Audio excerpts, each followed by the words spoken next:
Ya lo decía Simone de Beauvoir, en los momentos de crisis, los primeros derechos contra los que vienen son contra los de nosotras. Es lo único que se necesita, un momento de crisis para que nos los quiten. Creo que es una pregunta muy interesante y yo creo que es justo la lucha por lograr que todas las personas tengamos o logremos acceder a nuestra autonomía reproductiva, ¿no?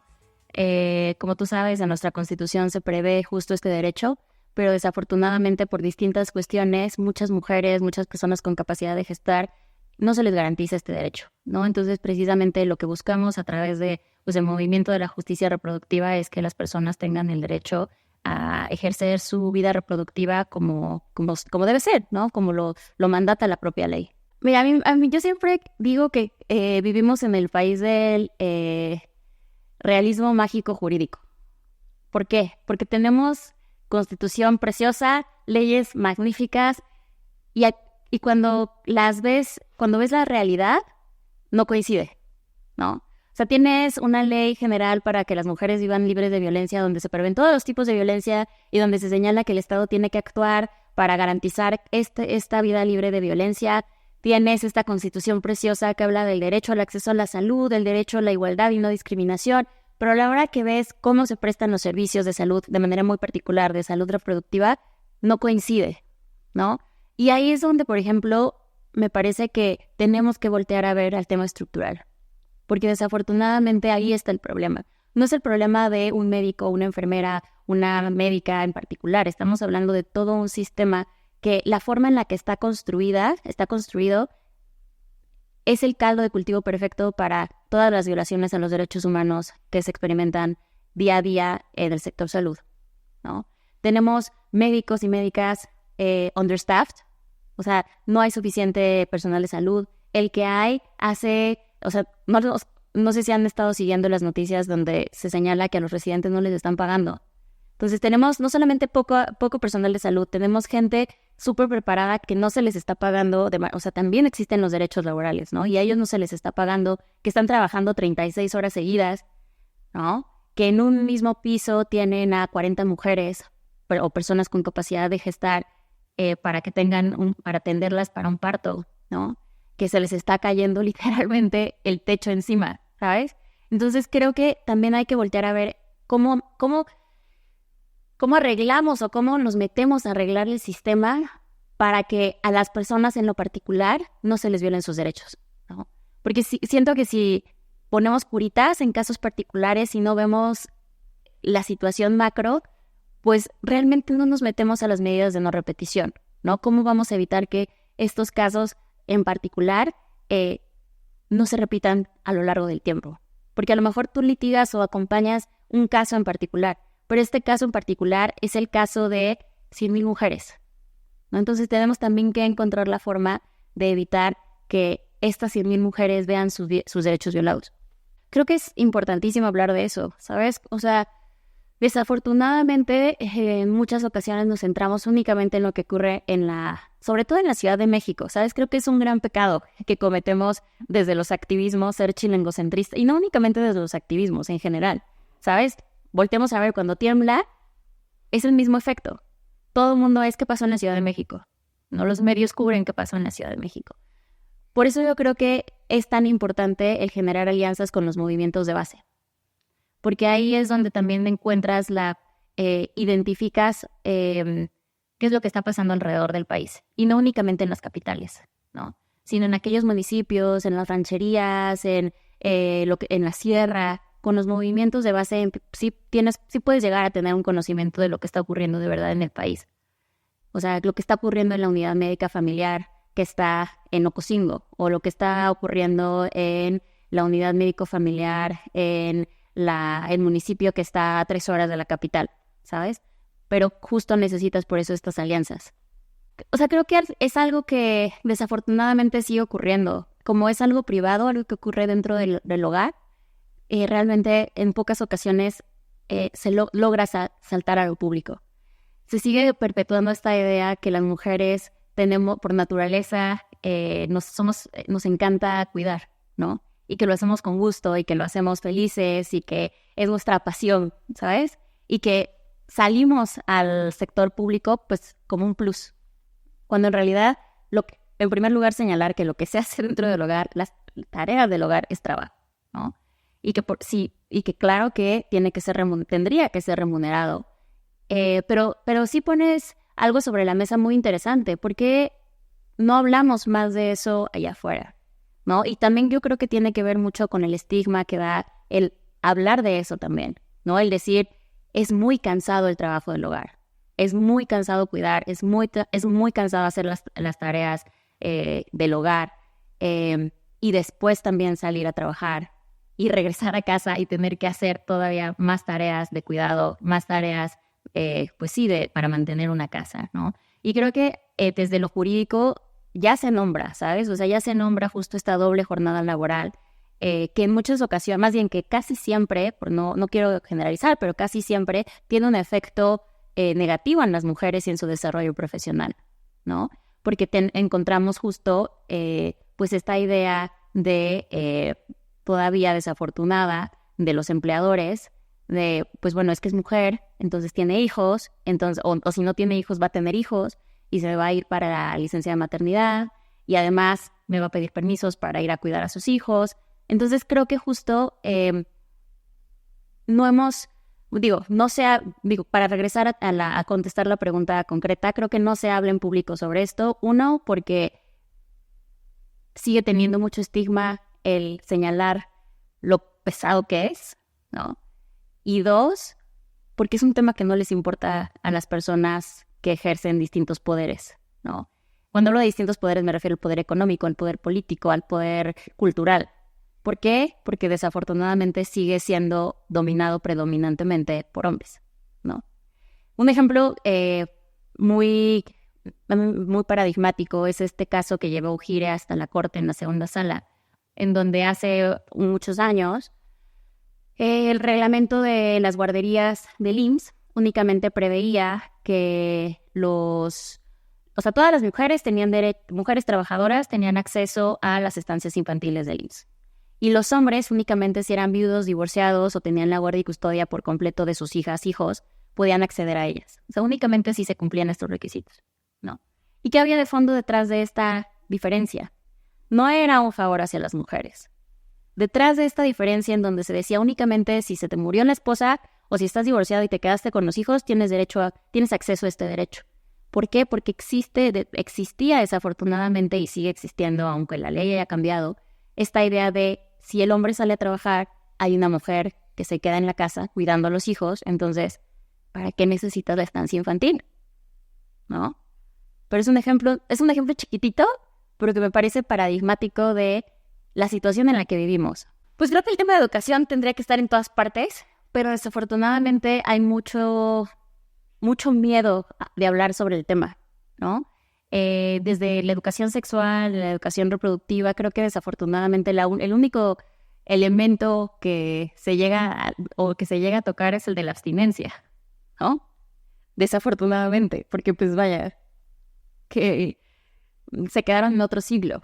Pero también hay que ver qué tipo de educación, o sea, en los lugares en donde sí se llega a dar o si se llegase a pensar en generar este tipo de espacios, qué tipo de mensajes son los que se van a mandar, ¿no?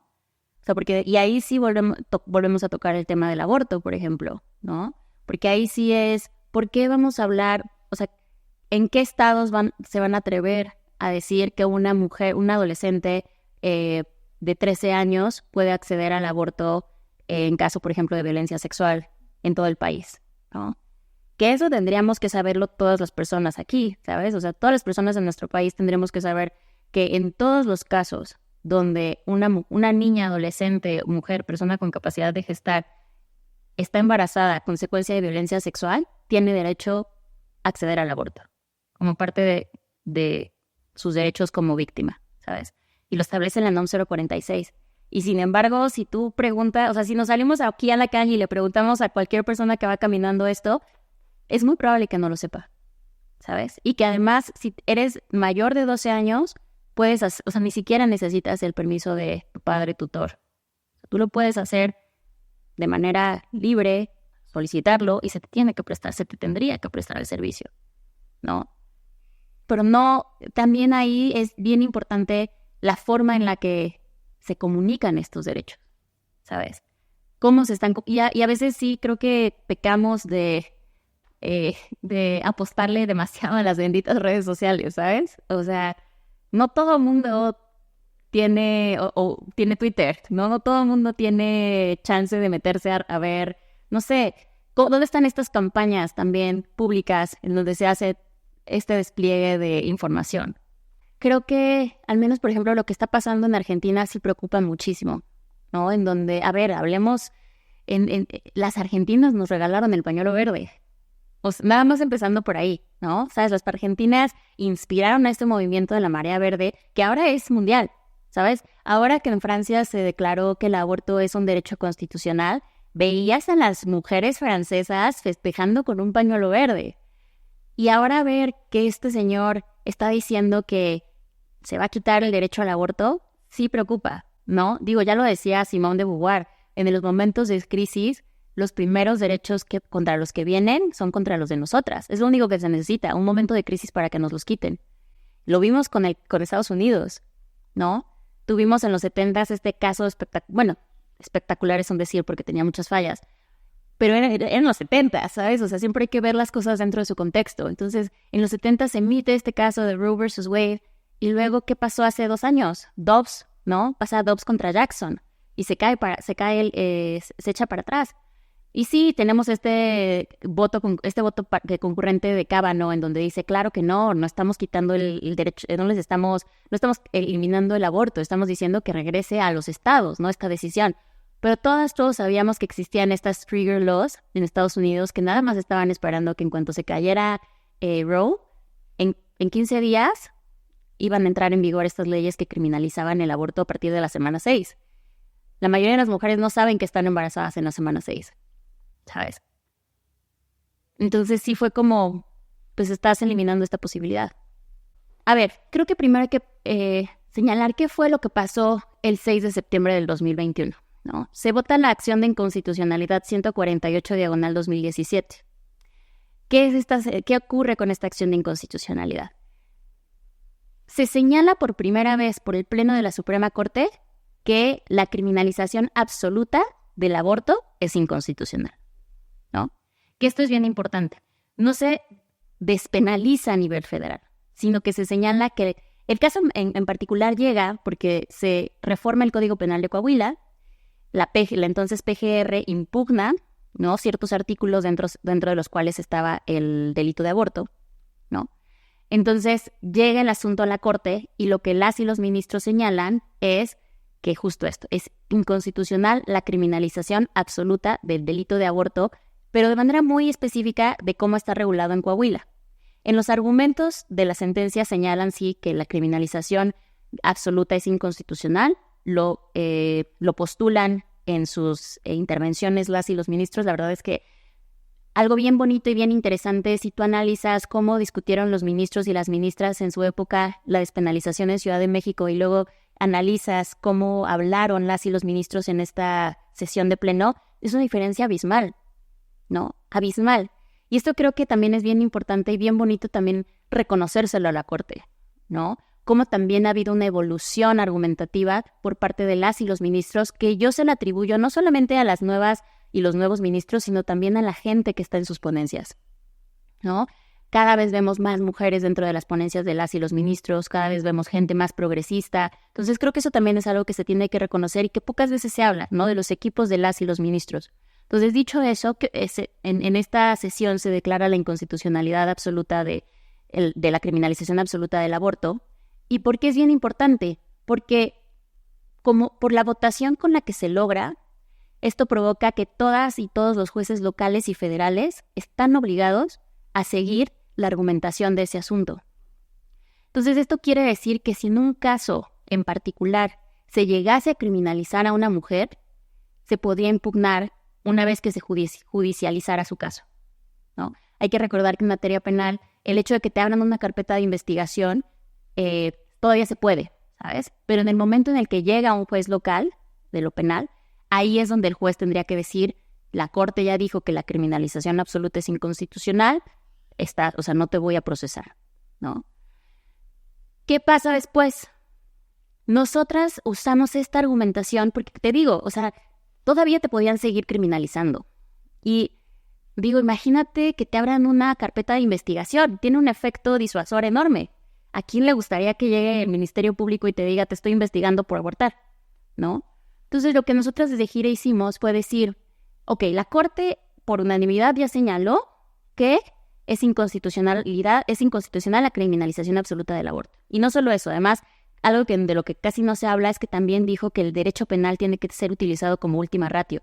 Es decir, se tiene que hacer uso de las distintas formas de derecho antes de llegar al derecho penal. Y creo que en estos momentos en donde nos encanta hacer más grande el Código Penal, ese pronunciamiento de la Corte también es muy valioso, ¿no? Estamos en un momento de punitivismo brutal, en donde hasta dentro de los movimientos de derechos humanos queremos meter o quieren meter todo al Código Penal. Entonces también esos pronunciamientos por parte de la Corte, que son muy sutiles, pero que son importantes, me parece también importante resaltarlos. Pero bueno, pasa todo esto y lo que nosotras decimos fue, pues es que te pueden seguir criminalizando. El delito de aborto sigue ahí. Sí, por supuesto que después puedes llegar con el juez de lo penal y decirle, la Corte ya dijo, pero, imagínate que estás en Guanajuato, bueno, otro ejemplo, porque Guanajuato ya está muy choteado. Estás en, no sé, en Chihuahua. Estás en Chihuahua y vas a abortar y tienes el miedo de que te vayan a criminalizar y aunque alguien en Twitter te diga como, no, pero es que la Corte ya lo dijo, güey, el miedo de que te llegue el Ministerio Público ahí está. Entonces lo que nosotras dijimos, a ver, hay que también materializar esta sentencia de la Corte en todo el país.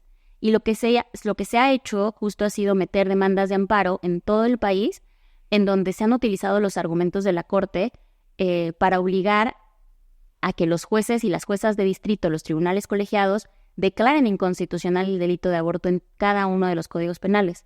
Ya tuvimos 2 casos exitosos, bueno, varios, pero de manera particular el caso de Aguascalientes y del Código Penal Federal, en donde en Aguascalientes es un proyecto que se logró gracias a la ponencia, se proyectó bajo la ponencia del ministro Juan Luis González Alcántara Carranca, y en ese asunto la primera sala señala que efectivamente es inconstitucional el delito de aborto en el estado de Aguascalientes porque viola distintos derechos, entre ellos igualdad, no discriminación, salud, autonomía reproductiva, dignidad, libre desarrollo de la personalidad, y algo precioso es que obliga al Congreso local a derogar y le da el periodo de sesiones ordinario en que se le notifique.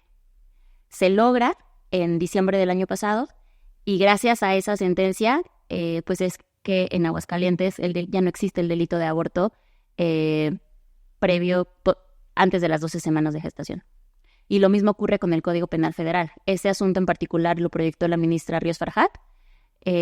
También sigue toda la argumentación del proyecto del ministro Juan Luis González Alcántara, y ahí lo que se ordena es al Congreso Federal a derogar, ¿no? Se le notifica en febrero, entonces tiene todo este periodo de sesiones para derogar el delito de aborto del Código Penal Federal. Y aquí algo bien importante es el por qué es tan importante o por qué es tan relevante la sentencia del Código Penal Federal. Hay que recordar que bajo el nuevo sistema de salud, el IMSS Bienestar va a estar en todo el país, dando servicio en todo el país. Entonces, al IMSS Bienestar y a los trabajadores del IMSS Bienestar y a quien presten servicios bajo el IMSS Bienestar, les aplicaría el Código Penal Federal. No. Entonces, en todo el país donde preste servicios el IMSS Bienestar, ahora que el Congreso Federal derogue, pues ya no va a existir el delito de aborto después de las 12 semanas. Antes de las 12 semanas. Entonces, es por eso la importancia de esta sentencia.